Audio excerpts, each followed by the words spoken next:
Good afternoon, doctor. Today we are on step 3, the third thing you need to do in order to prepare for an amazing 2014. This particular topic is probably the one I get the most resistance on from all my clients. And it's something I recommend to all new clients at the beginning of our relationship. And then it's something I recommend to all clients at this time of year. As I told you, this video series is kind of stuff I'm working on with my clients right now, stuff we're putting up on the whiteboard here. And I'm sharing it with you because I really want you to prepare for a great 2014 as well. But again, this topic just has a lot of energy around it. I don't know why. For me, because it's been such a habit ingrained in me for many years, it's one of the easiest things to do because it does make my life easier, not harder. But for some reason, people they have energy about it. So the topic is doing some spring cleaning. And I know it's not spring, it's November. But to me, that's the best time of the year to do this spring cleaning. It really simplify your life, purge your life. I talk a lot about, the fact November, December, it's just hard to get your message out there. There's a lot of noise and marketing. Not that we shouldn't be doing marketing, we should, but that should all be on autopilot at this point. We really should have that planned out and ready to go so that we can really focus right now on what we need to do for 2014. So it's a good time to kind of slow down, to be reflective. Obviously, Thanksgiving coming up is a good time to be grateful for stuff. So it's a time for you to really look at what is necessary in your life and to simplify it and to purge everything that's not necessary. Best place to start is your email inbox. That's tough for me to say, being someone who shares information by email.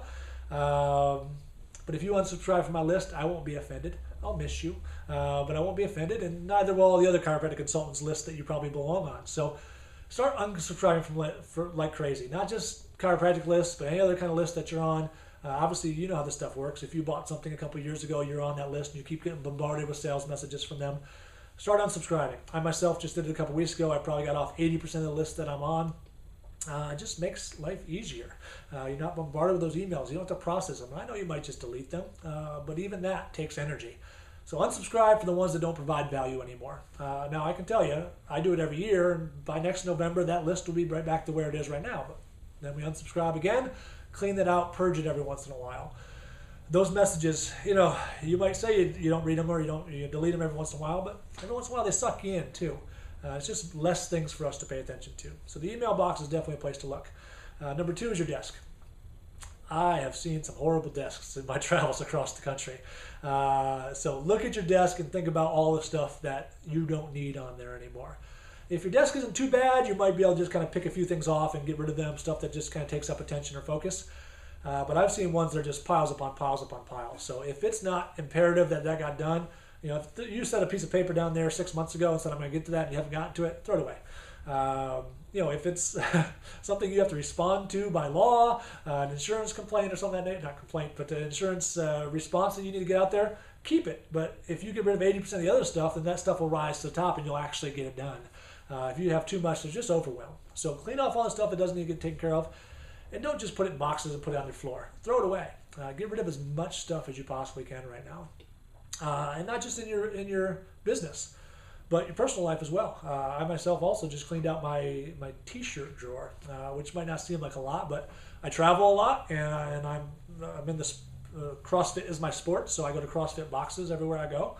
And those CrossFit gyms typically want me to buy a T-shirt as opposed to paying them a drop-in fee. So I buy a T-shirt at every CrossFit gym. So I had hundreds of T-shirts. I think I had like 150. I just cleaned out 110 of them because I only got 40 left. And I took those 110, I took them to my local CrossFit gym, laid them on a table, told people to take them. They all loved them, but they were shirts that I didn't wear anymore.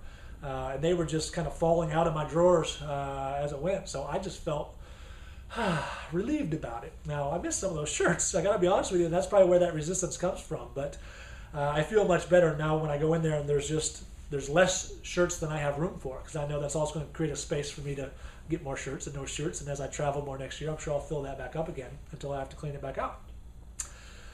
Your shelves, your closets, clothing, your refrigerator, your cabinets, all those kind of things really should be cleaned out this time of year. Refrigerator's tough because I know the holidays we're going to get filled right back up with junk. But if you keep it clean throughout the year, that's going to be good for you as well. Now, the last thing I want to talk about is probably one of the touchiest subjects when it comes to simplifying and purging, because we're talking about people. Number 1, in your business, look at your staff.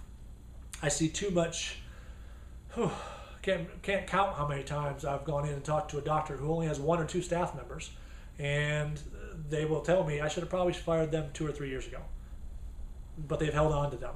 I don't know if you've ever read any of Jack Welch's books, the old CEO of GE, but he used to talk about the fact that at the end of every year, he would get rid of 10% of his staff. That's a big company. He would look at the bottom 10% producers, and he would just cut them. Obviously, if they're at the bottom 10%, then they're not worth keeping around.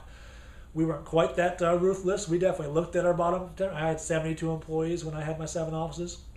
And we looked at those bottom ones and tried to figure out, we didn't quite fire them all, but we definitely looked at them a little closer at this time of year. Again, in a chiropractic office where you might have 1 or 2, it's a little tougher, but if they've been dragging you down for 2 years or even 2 months, it's too long. We've got to let them go. We've got to purge that out and welcome some new blood in there. You can't hire the perfect assistant while there's somebody still in that spot, sitting in that chair. We've got to open up that chair, and I know it's scary. For a single doctor with a single staff, if you're working on your all on your own, that's tough. But we can usually find something temporary to fill that spot as we're looking for somebody else. If you've got a few staff members, again, look at those ones that aren't producing or dragging people down and consider letting them go. And if you're a bigger corporation, has a lot of them, really look at those bottom 10% people. It's a good time to purge those out, open up space for new things to come to you in 2014. And that people thing's not just in your business life. And I don't want to go too much into this because I don't want to give too much personal advice. But at the same time, maybe there's some people in your personal life that don't serve you as well, friends that you hang out with that bring you down. And if that's the case, it might be time to look at either purging them completely or at least reducing the amount of time that you spend with them over not just these next couple months, but as we go forward. So that's it. Purge, simplify, get rid of everything that doesn't serve you. And really look in every nook and cranny and see what you can clear out. I guarantee you, when you come into the office and there's like 80% of your junk is gone and you can really just focus on the things that you really want to spend time with and energy on, when you can do that in your email inbox, when you can do that in your personal life and in your closet, and when everything is just cleared out, you will have a better sense of productivity. There's just more you can do, less you have to focus on. So purge, simplify, do your spring cleaning right now this time of year, and I guarantee you it'll pay off in 2014.